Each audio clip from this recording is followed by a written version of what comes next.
आप लोग देख रहे हैं औरंगाबाद एक्सप्रेस न्यूज। मैं आपका दोस्त अल्ताफ हुसैन। इलेक्शन की तैयारियां तो जोरों में चल रही है।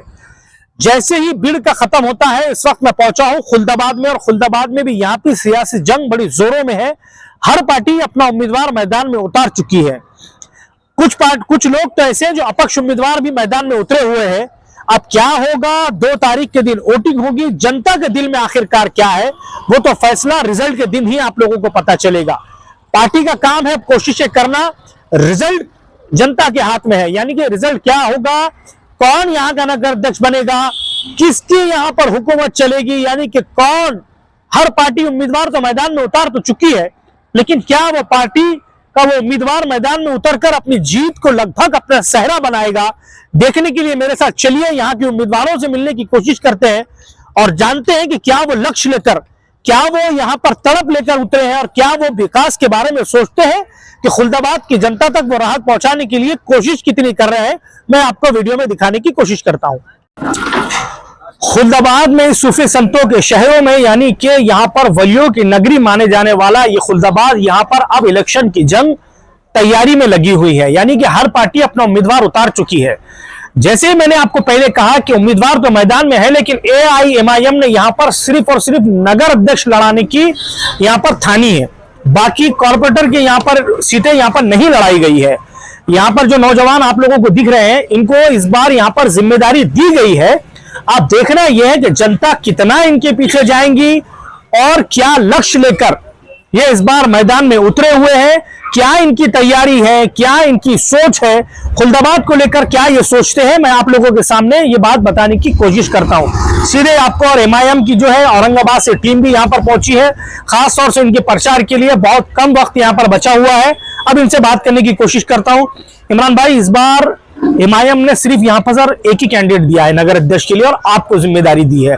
क्या लक्ष्य है आपके दिमाग में खुलदाबाद को लेकर? मेरे दिमाग में खुलदाबाद के लिए लक्ष्य है कि नौजवान जो काफी तादाद में बेरोजगार है, जो ये तो रोड के ऊपर आज आप खुद देख रहे हैं, रैलियों के अंदर, डीजे के अंदर पूरे नौजवान भरे हुए हैं, सब बेरोजगारी है। इसके लिए मैं जो है तो ज़्यादा कोशिश करूंगा कि नौजवान के लिए मैं ज़्यादा से ज़्यादा जल्द से जल्द यहाँ पर जो है तो बड़े पैमाने पर रोजगार लेके आऊँ। अच्छा इमरान भाई, जैसे MIM का फायदा बहुत ज्यादा लोगों को हो रहा है, इसलिए कि असदुद्दीन ओवैसी, इम्तियाज जलील, समीर बिल्डर काम कर रहे हैं, उसके हिसाब से अगर देखा जाए तो इसका फायदा आपको खुलदाबाद में कितना मिलने वाला है? बिल्कुल फायदा पहुंचेगा। इम्तियाज जलील साहब के हाथ मजबूत होंगे और खुलदाबाद को भी इम्तियाज जलील साहब से और असद साहब से काफी उम्मीदें है। जब मेरे आने पर जो है तो हमारे को एक साथ ताकत मिलेंगी और हम इम्तियाज जलील और असद साहब के जरिए जो है तो खुलदाबाद में तरक्की आगे लेके जाएंगे। अभी और जैसे खुलदाबाद में कई ऐसे बड़ी बड़ी सड़कें हैं जो कई सालों से नहीं बनी है। ये जो शहर है, ये जो इलाका है, यहाँ पर पूरी दुनिया से लोग आते हैं। मैं ये समझता हूँ सिर्फ सिटी से नहीं, महाराष्ट्र में पूरी दुनिया से आते हैं। आपको क्या लगता है डेवलपमेंट में क्या कमी है यहाँ? डेवलपमेंट में यहाँ पर पहले बात, रोड जो काम चालू होता है तो आगे का रोड बने तक पीछे का रोड खत्म हो जाता है। उसकी मुद्दत ही पहले इतनी बढ़ जाती है, काम ही नहीं होता है, टाइम बहुत आगे निकल जाता है। और पहली बात यहाँ पर जो तो पार्किंग का ज्यादा सबसे बड़ा मसला है। यहाँ पर जो है तो टूरिज्म पॉइंट है, यहाँ बड़ी बड़ी कारें आती है, बस आती है, टूरिज्म उसके अंदर बैठ के आते हैं, तो उनको खड़े रहने के लिए ये तो पार्किंग नहीं है, इसलिए वो जल्दी यहाँ रुकते नहीं, ज्यादा देर तक जल्दी निकल जाते हैं यहाँ से। अभी जैसे अक्सर ये होता है, मैंने देखा यहाँ की घाटी हॉस्पिटल का, मैं अक्सर यहाँ पर आता जाता रहता हूँ, देखता हूँ यहाँ पर वैसे डॉक्टर्स नहीं है या वैसी टीम यहाँ पर नहीं है। उसके लिए क्या सोच रख रहे हैं आपके भाई, यहाँ पर एक ऐसा दवाखाना हो जो लोगों को सिटी में ले जाने से अच्छा है कि यहीं पर उनका इलाज हो? मेरी सोच ऐसी है कि मैं जो है तो ये चाहता हूँ कि एक अच्छा और बड़ा जो है तो पैमाने पर यहाँ पे दवाखाना हो, रिसर्च जो है तो सोनोग्राफी सेंटर हो। और डिलीवरी के लिए जो मेन सबसे बड़ा मुद्दा यहाँ पर ये है कि यहाँ पर सर्जरी नहीं है डिलीवरी के लिए, उसके जो तो हम इंतजाम करने की ज्यादा से ज्यादा कोशिश करेंगे, मेरी सोच ये है। इमरान में दूसरी पार्टियां भी मैदान में है, कांग्रेस है, BJP है, दूसरी जो भी पार्टियां यहाँ लड़ रही है, आपको क्या लग रहा है फाइट किसके साथ है? मेरी फाइट तो देखा जाए तो ज्यादा राष्ट्रवादी कांग्रेस के साथ में मेरी फाइट है। और जो भी होगा इंशाल्लाह फैसला हुआ अल्लाह जो तो किसके भी हक में करेंगे। एक के दूसरी पार्टी क्यों नहीं चुनी है, आप MIM की तरफ क्यों गए?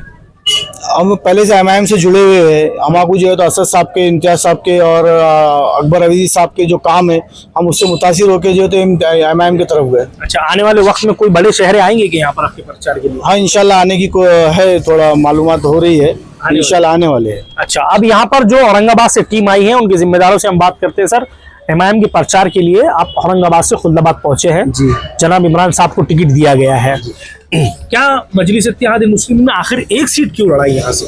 जी, जैसा कि देखिए कि खुल्दाबाद के अंदर हमने जो नगर अध्यक्ष दिया है, हम चाहे तो नगर सेवक भी लड़ा सकते थे, लेकिन हमने ये सोचे कि बहुत सालों से लोग मेहनत करते हैं नगर सेवक के लिए, तो उनकी मेहनत पे पानी बिल्कुल भी नहीं फेरना चाहे हमने, इसीलिए हमने सिर्फ एक नगर अध्यक्ष लड़ा है। और आने वाले दिनों में इंशाअल्लाह ताला हमको अल्लाह से उम्मीद है, जैसे कि हमारे मोहम्मद इमरान साहब जैसे नगर अध्यक्ष बनते हैं तो इंशाअल्लाह ताला खुल्दाबाद का पूरा नक्शा चेंज कर देंगे। जैसे कि आप औरंगाबाद सिटी में देख सकते हैं, जो 20 सालों से गड्ढे थे, इम्तियाज जलील साहब ने भरपूर अल्हम्दुलिल्लाह बहुत सारे गड्ढे मूछे।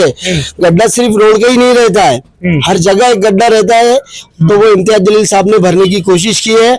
उसी तरीके से खुल्दाबाद शहर में इंशाअल्लाह ताला अल्लाह से उम्मीद है आने वाले टाइम पे अगर अल्लाह ने इमरान भाई को नगर अध्यक्ष बना दिया तो हम इंशाअल्लाह ताला ये शहर का भरपूर डेवलपमेंट करने की पूरी कोशिश करेंगे। खुल्दाबाद के अवाम से क्या अपील करते हैं? इंशाअल्लाह हमारी खुल्दाबाद की अपील से यही एक अपील है और ये एक गुजारिश है, आने वाले दिनों में जब 2 तारीख के दिन इलेक्शन है तो हमारे मोहम्मद इमरान भाई को अपना एक कीमती वोट दीजिए, एक मौका हमें भी दीजिए काम करने का। इंशाअल्लाह ताला हम पूरी ईमानदारी के साथ आपके साथ खड़े रहेंगे। कौन कौन आए आपके साथ? हमारे साथ जो आए हैं मतीन खान आए हुए है, इमरान बबलू आए हुए, महराज खान आए हुए, इमरान मिर्जा आए हुए है और मैं खुद रिजवान पठान। तो ऐसी जानकारी है क्या कि यहाँ पर इम्तियाज जलील साहब या असदुद्दीन ओवैसी आएंगे भी बहुत जल्द? इंशाअल्लाह अगर अल्लाह ने चाहा तो 29 तारीख को असद साहब आने के चांसेस है, 29 या 30 के दिन अगर वो आते हैं तो अल्हम्दुलिल्लाह बहुत सारे हमारे को काम में आसानी हो जाएंगी। और एक कोशिश ये भी है कि 30 तारीख के दिन इंशाअल्लाह ताला इम्तियाज जलील साहब की एक विजिट होंगी, एक सभा होगी और समीर साजिद बिल्डर और मुंशी भैया के आदेश पे हमारी पूरी टीम आज यहाँ आई हुई है। इंशाअल्लाह ताला आने वाले दिनों में भी जब तक इलेक्शन है इंशाअल्लाह हम आते रहेंगे। जैसे ही उम्मीदवार आगे बढ़ते हुए हैं, उसके अलावा कांग्रेस पार्टी ने भी यहां से अब जो है मैदान में उतरकर अपना किस्मत आजमाया है, यानी कि अपना उम्मीदवार यहां पर नगर अध्यक्ष के लिए उतारा है। और एक ऐसा नाम है जो नाम खासतौर से नौजवानों के साथ में जुड़ा हुआ है। अभी वो यहाँ पर मौजूद नहीं है, उनके कुछ लोग यहाँ पर मौजूद हैं, उनसे मैं बात करने की कोशिश करता हूँ। सबसे पहले मुझे ये बताइए पटेल साहब इस वक्त कहाँ पर है? देखिए पटेल साहब जो है तो अभी मुंबई से जो गेस्ट आए हुए जो वोटर भी है तो उनके पास में गए हुए हैं, इसीलिए उनका आना नहीं हुआ, उसके लिए हम माफी चाहते हैं। दूसरी बात मुझे ये बताइए क्या लक्ष्य है, क्या उम्मीदें हैं और क्या चीजें माइंड में लेकर आपका उम्मीदवार मैदान में उतरा है? देखिए जो सैयद आमिर पटेल है, ये जो उम्मीदवार है किसी को बताने की जरूरत नहीं है, क्योंकि जितने भी कैंडिडेट अभी मैदान में उतरे हैं वो सिर्फ इलेक्शन के टाइम पे लीडर बने हुए, लेकिन जो आमिर पटेल है वो उनका जो वर्क है सोशल वर्क वो अभी से नहीं है। हम तकरीबन जो है तो 10-15 साल से उनका सोशल वर्क हम देख रहे और 10 साल में जो है तो हमने ये भी देखे कि कोहिनूर कॉलेज के अंदर जो हर साल गरीबों के 10 एडमिशन वो उनकी तरफ से करवाते थे और ये बात के गवाह हम दोनों हैं, दानिश और हम। जो मजहर खान साहब है आप उनसे जाके पूछ सकते हैं कि हर साल जो है तो 10 गरीब बच्चों के एडमिशन होते थे और इसके अलावा भी कई ऐसे बच्चे थे जिसको फीस भरने के लिए पैसे नहीं थे, उनकी भी हेल्प आमिर पटेल ने करे। उसके अलावा अगर कोई घाटी का मसला रहता था तो आप किसी से भी पूछ सकते हैं कि 3 बजे रात को 4 बजे रात को भी अगर आमिर पटेल को फोन करे तो वो एम्बुलेंस लेके और खुद गाड़ी चला के जो है तो पेशेंट को सिर्फ अपने औरंगाबाद की घाटी में नहीं ऑल ओवर महाराष्ट्र वो कहीं भी जो है तो पेशेंट को पहुंचाते थे। और इससे पहले भी जो है तो एक यूपी वाले बच्चे की डेथ हुई थी यहाँ पे हमारे खुल्दाबाद में, तो खुद आमिर पटेल ने बस स्टैंड पे चंदा जमा करके उसकी डेड बॉडी जो है तो यहाँ से यूपी भेजे थे। मुझे एक बात ये बताइए, खुल्दाबाद में मुद्दे क्या है, क्या लगता है आपको एक नौजवान होने के नाते कि भाई ये मुद्दे खुल्दाबाद में बहुत ज्यादा जरूरी है और अगर आपको उम्मीदवार आता है तो क्या उस लक्ष्य को पूरा कर पाएंगे उम्मीदवार? देखिए अगर हमारे उम्मीदवार आमिर पटेल इंशाल्लाह अगर जीत के आते तो बहुत सारे मुद्दे, पहले आप घाटी में जाओ कोई सुविधा नहीं, पानी की कोई सुविधा नहीं है, पानी इतना आने के बाद भी अभी भी 4-5 दिन में पानी आ रहा। उसके बाद में जो है तो गली के रोडों के मसले हैं, उसके बाद में एजुकेशन का मसला है और बहुत सारे मसले हैं जो हमारे को हमारे कैंडिडेट पे पूरा भरोसा है कि वो उस काबिल है कि जो गरीबों की निधि जो ऊपर से आएंगी तो बड़े ईमानदारी से जो है तो वो उनके पास तक वो पहुंचाएंगे। आप जैसे भाई बता रहे हैं आमिर पटेल के बारे में, मुझे एक बात बताइए, और पार्टियां छोड़कर कांग्रेस पार्टी, क्योंकि कांग्रेस का भी ग्राफ जो चल रहा है इस वक्त, बिहार इलेक्शन में हमने देखा 6 सीटें सिर्फ उनकी वहां पर आई, आखिर कांग्रेस क्यों चुना?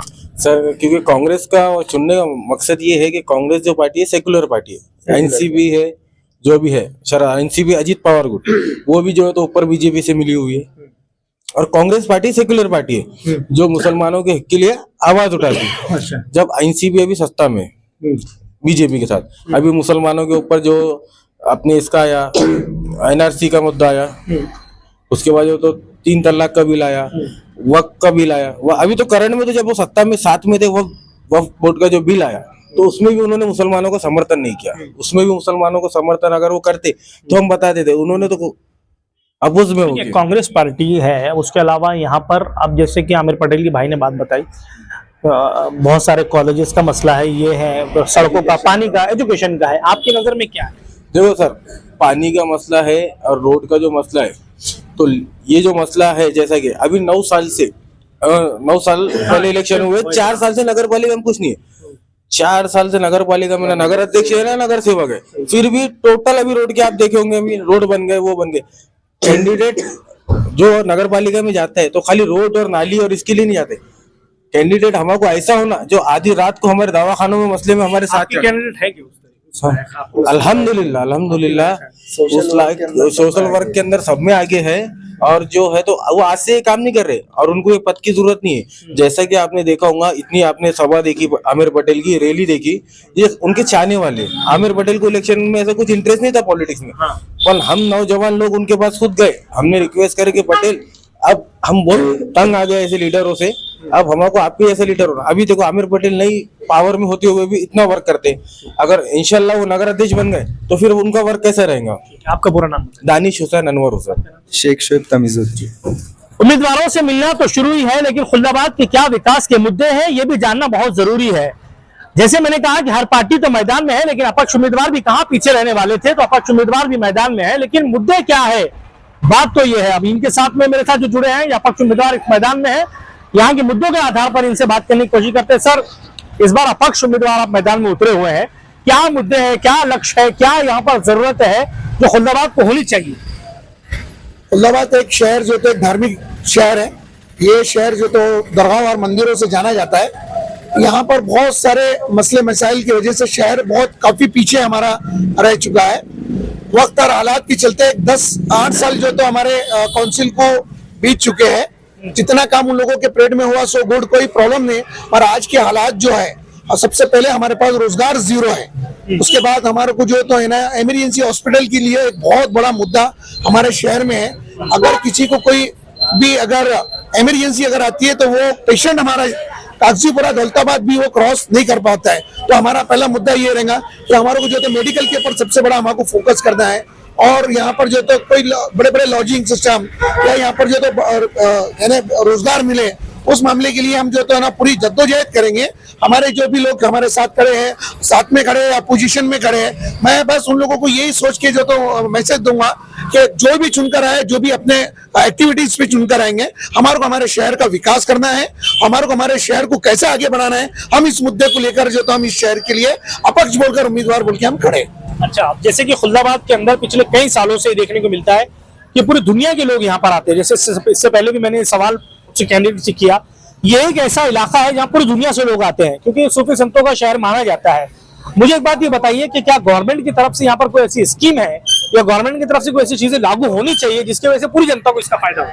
देखो, लागू तो बहुत सारी चीजें होना चाहिए, मगर प्रॉब्लम हमारे पास क्या है कि जगह का यहाँ पर बहुत सारा प्रॉब्लम है। जगह नहीं होने की वजह से जो तो गवर्नमेंट भी जो तो कुछ कर नहीं पा रही है, क्योंकि शहर छोटा है, चारों तरफ कब्रिस्तान होने की वजह से हमारा विकास जो तो जैसा होना चाहिए नहीं हो पा रहा है। बाकी शहर का कारोबार बहुत जीरो पैमाने पे है। यहाँ की जनता, जहाँ पे जो लोग हम रहते हैं, इसमें से 70% तो लोग बाहर कारोबार करते हैं और जो तो अपनी रोटी रोजी तलाश करने के लिए शहर से और शहरों में जाते हैं। तो हमारी यही ख्वाहिश है कि बस हमारे को रोजगार मिले, सरकार हमारे तरफ जो तो हमारे शहर को जो तो देखिए, ये मुद्दे लेकर हम जो तो इस शहर में जो तो अपक्ष उम्मीदवार बोलकर हम खड़े। आपका पूरा नाम बताइए। शेख रियाजुद्दीन हाजी मोइनुद्दीन, मेरी निशानी है जो तो एसी निशान। एसी निशानी है।